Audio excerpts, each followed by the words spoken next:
Après avoir déployé les questionnaires, maintenant on peut passer à la phase de collecte de données. Et pour cela, nous avons deux grandes manières de collecter les données avec Kobo Toolbox. La première, c'est à travers le formulaire WebInfo en ligne et également l'application Kobo Collect qu'on peut télécharger uniquement pour les téléphones Android sur Play Store. Maintenant ici, lorsqu'on déploie le questionnaire dans cette section, on descend en bas, nous avons ici collecte de données. Et directement, nous avons plusieurs manières de collecter les données. Par défaut, ici, il y a plusieurs manières de collecter. Maintenant, la modalité qui est choisie par défaut, ça c'est online, offline, soumission multiple. En bas, on vous dit que ceci permet des soumissions en ligne et hors ligne et constitue la meilleure option pour collecter les données sur le terrain. Ça veut dire que vous ayez accès à la connexion ou pas. Avec cette modalité, vous pouvez collecter les données et ils seront envoyés après. On va changer de modalité. Lorsqu'on prend cette modalité, on dit en ligne seulement, soumission multiple. Ça veut dire que pour cette modalité, c'est la meilleure option lorsque vous entrez plusieurs soumissions à la fois sur un ordinateur, par exemple, pour la transcription des soumissions papier. Ça veut dire que lorsque vous collectez les données sur le terrain sur format papier, c'est la meilleure option pour les enquêteurs de les saisir et d'envoyer. Mais pour cette option, il faut forcément être connecté en ligne, sinon vous ne pourrez pas envoyer des données. Ensuite, avec cette option aussi, il faut être connecté en ligne, mais la personne qui reçoit le lien ne peut envoyer qu'un seul formulaire saisi. OK?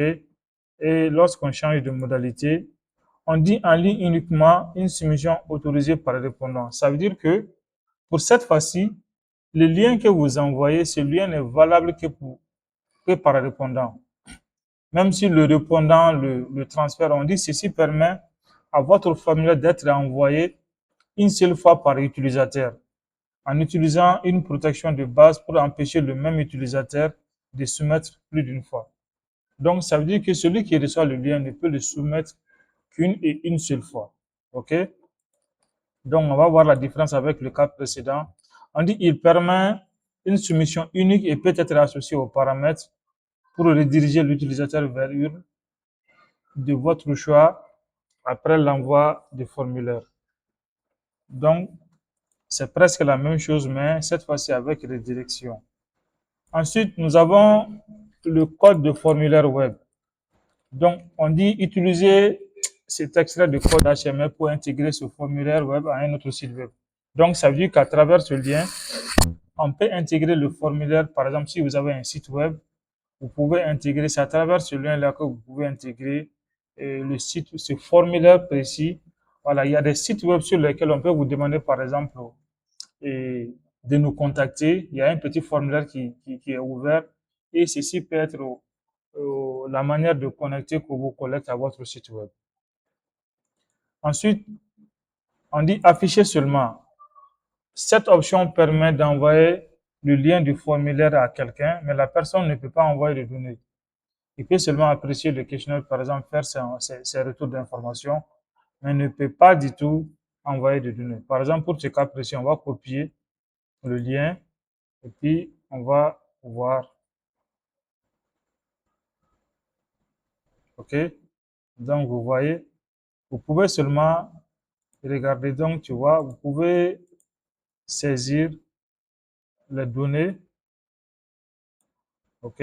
Vous pouvez saisir les données, mais il n'y a pas envoyé. Donc, voilà, vous faites valider, c'est OK, mais la personne ne peut pas envoyer dans la base de données. Ensuite, la dernière option qui est la collecte par Android. Donc, on va voir la configuration après. Donc, lorsque vous prenez ça, on vous demande d'abord d'installer Kobo Collect sur votre appareil dans Play Store. Et il y a des configurations manuelles à faire où on doit mettre ici l'URL du serveur et votre mot de passe et également votre nom d'utilisateur. OK? Donc, maintenant, il y a une dernière option qui est là.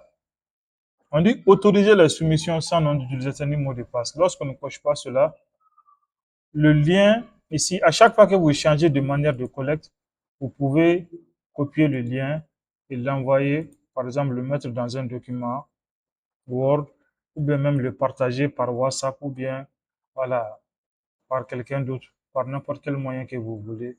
Donc, si la personne clique sur le lien, automatiquement, il est redirigé vers la plateforme, que ce soit sur un téléphone ou sur un site web. Donc, vous voyez ici, la personne est obligée de mettre son nom d'utilisateur, sur le mot de passe pour pouvoir collecter.